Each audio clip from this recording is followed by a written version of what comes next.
بادشاہ کو پولیس سے یہ خبر ملتی ہے کہ قربان علی نے سندری کو اغوا کر کے اپنی حویلی میں قید کر رکھا ہے۔ یہ سنتے ہی بادشاہ ایک لمحہ ضائع کیے بغیر سندری کو بچانے کے لیے سیدھا قربان علی کی حویلی کی طرف روانہ ہو جاتا ہے۔ لیکن دوسری طرف قربان علی کو پہلے ہی اطلاع مل جاتی ہے کہ بادشاہ وہاں پہنچنے والا ہے۔ وہ فوراً سندری کو کسی اور محفوظ جگہ منتقل کرنے کا پلان بنانے لگتا ہے۔ تب تک بہت دیر ہو چکی ہوتی ہے کیونکہ بادشاہ اچانک حویلی پہنچ جاتا ہے۔ بادشاہ کو آتا دیکھ قربان علی اپنی جان بچانے کے لیے فوراً وہاں سے فرار ہو جاتا ہے۔ جیسے ہی بادشاہ سندری کو اپنے ساتھ لے جانے لگتا ہے، سندری اسے روک دیتی ہے اور کہتی ہے کہ اسے غلام سے ملنا ہے کیونکہ اسے پورا یقین ہے کہ غلام اسی حویلی میں کہیں قید ہے۔ اسی لمحے سندری کو غلام کی آواز سنائی دیتی ہے اور وہ فوراً بادشاہ کا ہاتھ چھڑا کر غلام کی طرف دوڑ پڑتی ہے اور اسے گلے لگا لیتی ہے۔ یہ منظر دیکھ کر بادشاہ کا غصہ ساتویں آسمان کو چھونے لگتا ہے۔ وہ فوراً اپنے آدمیوں کو حکم دیتا ہے کہ غلام کو دوبارہ باندھ دیا جائے۔ پھر بادشاہ زبردستی سندری کو ساتھ لے کر سندر گڑھ واپس چلا جاتا ہے۔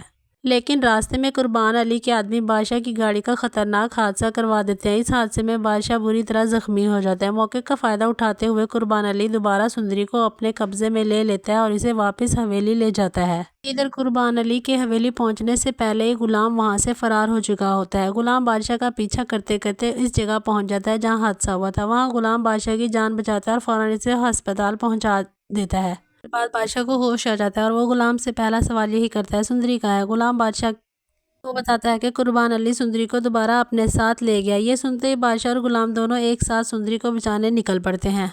مورخ اپنی ماں سے ایک خوفناک حقیقت معلوم ہوتی ہے کہ اس کا باپ قربان علی سندری سے زبردستی نکاح کرنے والا ہے۔ ماں اسے خبر کرتی ہے کہ اگر اس نے یہ شادی نہ روکی تو سب کی زندگیاں تباہ ہو جائیں گی۔ مورخ مزید اپنی امی سے کہتی ہے کہ بابا ایسا کیسے کر سکتے؟ ایسا کرتے ہوئے انہیں ذرا بھی شرم نہیں آئی، انہیں بالکل بھی لحاظ نہیں آیا۔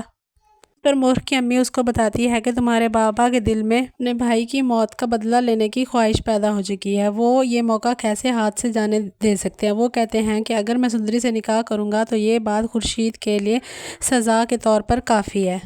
پر مورخ کہتی ہے اس میں سندری کا تو کوئی قصور نہیں ہے، بوا نے ان کے بھائی سے اگر شادی نہیں کی تو اس میں سندری کا کیا قصور؟ پر مورخ کی ماں کہتی ہے یہی بات تمہارے بابا کو سمجھ نہیں آ رہی، ایک تم ہی ہو جو ان کو سمجھا سکتی ہو، تم بس جلد از جلد حویلی پہنچو اور اپنے بابا کو روکو۔ وہ کہتی ہے مما آپ پریشان نہ ہو، میں بس آ رہی ہوں۔ جب قربان علی سندری سے زبردستی شادی کرنے لگتا ہے، اسی وقت مورخ وہاں پہنچ جاتی ہے اور یہ نکاح رکوا دیتی ہے۔ یہ دیکھ کر قربان علی کو اپنی بیٹی پر شدید غصہ آتا ہے اور وہ اسے وہاں سے چلے جانے کا حکم دیتا ہے، لیکن اسی لمحے بادشاہ اور غلام بھی حویلی پہنچ جاتے ہیں۔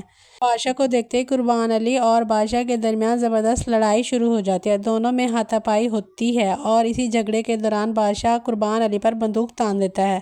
تبھی قربان علی بھی فائر کر دیتا ہے اور افسوس اس بات کا ہے کہ وہ گولی بادشاہ کو نہیں بلکہ مورخ کو لگ جاتی ہے۔ مورخ موقع پر ہی جان کی بازی ہار جاتی ہے۔ اپنی بیٹی کی لاش دیکھ کر قربان علی ہوش و حواس کھو بیٹھتا ہے اور وہ پاگل ہو جاتا ہے۔ بعد میں اسے پاگل خانے منتقل کر دیا جاتا ہے، لیکن اتنا سب کچھ ہونے کے باوجود بادشاہ سندری سے شادی کرنے کی ضد نہیں چھوڑتا۔ زبردستی سندری کو سندر گڑھ واپس لے جاتا ہے تاکہ شادی کر سکے، لیکن شادی کے موقع پر سندری اپنی جان لینے کی کوشش کرتی ہے اور بادشاہ سے کہتی ہے کہ تم اس طرح سے کبھی بھی میری محبت حاصل نہیں کر سکتے۔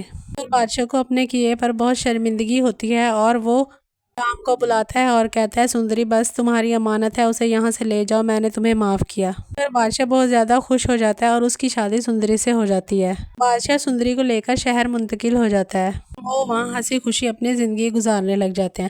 اور دوسری جانب آپ دیکھیں گے کہ بادشاہ سندری کی یاد میں مارا مارا پھرتا رہتا ہے، وہ اس کو کبھی دل سے نہیں بھلا سکتا اور نہ ہی وہ دوسری شادی کرتا ہے۔ اس کی ماں اور اس کے باپ اس کو بار بار کہتے ہیں کہ بیٹا بادشاہ اب آپ کو شادی کر لینی چاہیے، لیکن بادشاہ کہتا ہے کہ اگر میری شادی ہوتی تو سندری سے ہوتی، لیکن اللہ کو یہی منظور تھا تو بس یہی صحیح، اب میں ساری زندگی اسی طرح گزار دوں گا، لیکن میں کسی اور کے ساتھ نکاح نہیں کروں گا۔